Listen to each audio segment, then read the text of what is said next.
Esta pregunta me parece interesantísima, ya que el síndrome del impostor lo tiene casi todo el mundo. No todo el mundo porque no es obligatorio pasarlo, no está dentro de la naturaleza humana intrínseca absoluta, pero sí está relacionada con los propios defectos, las imperfecciones de la naturaleza humana, del ser humano, cuando se enfrenta a eventos, a hechos, a conductas que tienen un gran significado, que significa mucho para nosotros y que sentimos que no tenemos o bien las habilidades o la experiencia o el talento necesario para poder producir resultados con solvencia, resultados satisfactorios, ¿no?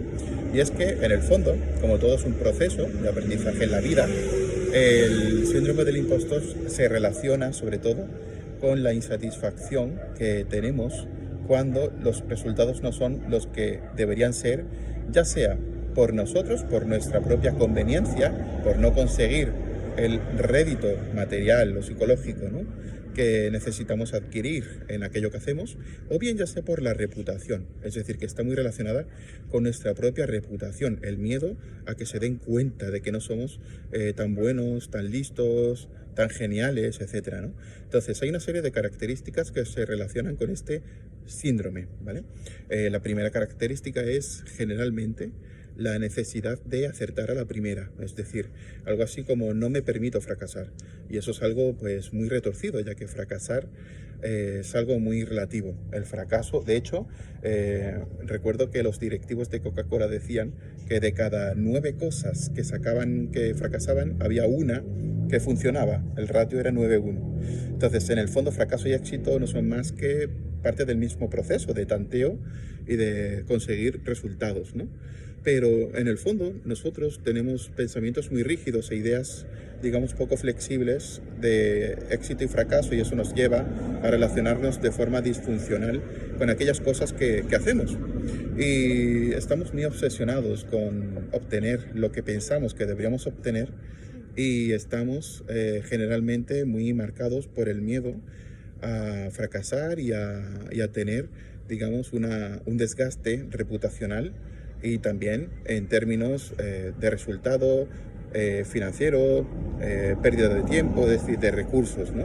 Entonces, ni sabemos del todo gestionar nuestro talento, ni nuestros recursos, ni nuestro tiempo como recurso fundamental para obtener resultados, porque en el fondo el síndrome del impostor muchas veces se relaciona con este primer punto, que es la necesidad de obtener a la primera el éxito, porque no nos permitimos el fracaso. Por otro lado, también se relaciona con el individualismo, es decir, la necesidad de hacerlo todo por sí mismo, porque no nos permitimos que nuestro éxito dependa de otros. Algo así como no quiero diluir, no quiero disolver mi talento en los demás, porque entonces pierdo parte de mi esencia del talento, ¿no?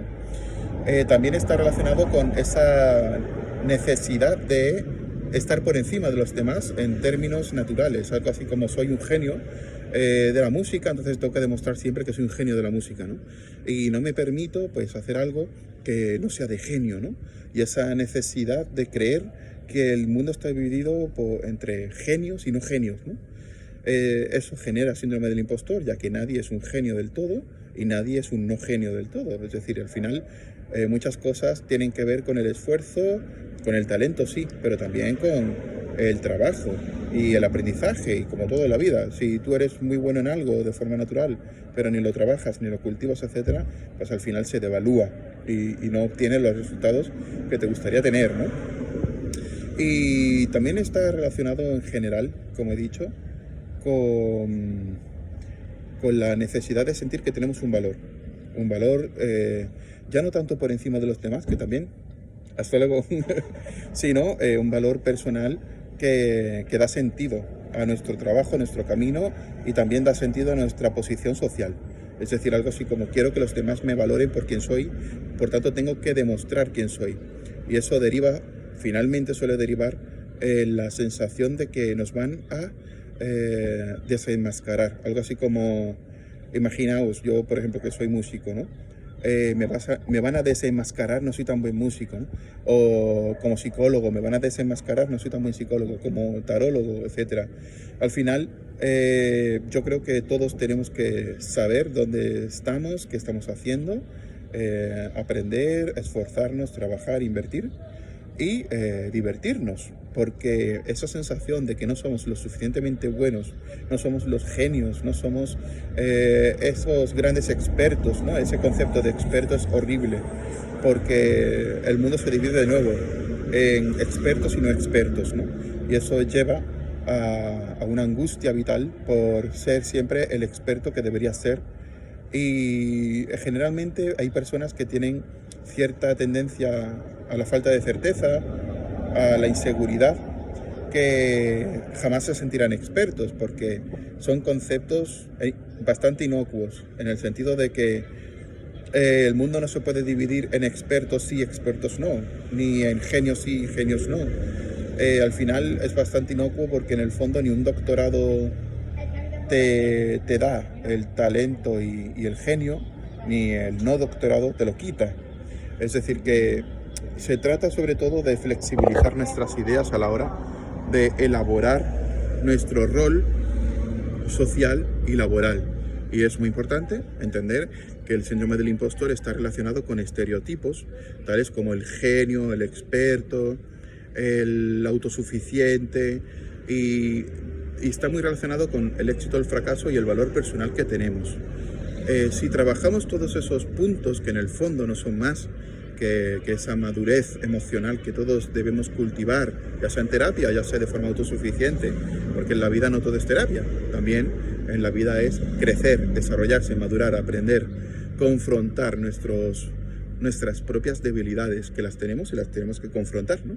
Entonces, si las confrontamos frente al proceso de crecimiento laboral y personal, entonces podremos ir atenuando esa sensación asquerosa de ser impostores, ¿no? Y finalmente, como he dicho, esa sensación degradante y desagradable de que en algún momento van a desenmascararnos y que no somos las personas que estamos vendiendo que somos, ¿no? Otro punto diferente está en el hecho de que realmente estemos haciendo eso, pero no estamos hablando de eso, estamos hablando del síndrome del impostor.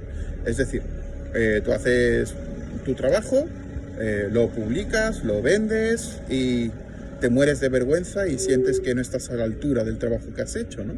Lo cual es algo extraño, pero sucede. Entonces, al final tienes miedo al juicio, porque tu valor personal y tu reputación están dependientes del juicio, del valor que hacen otros, ¿no?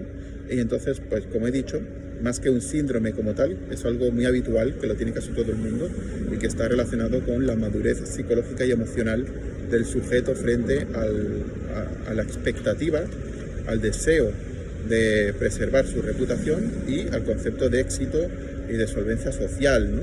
Todo eso está relacionado con el síndrome del impostor y se puede trabajar a través de las vías que he comentado.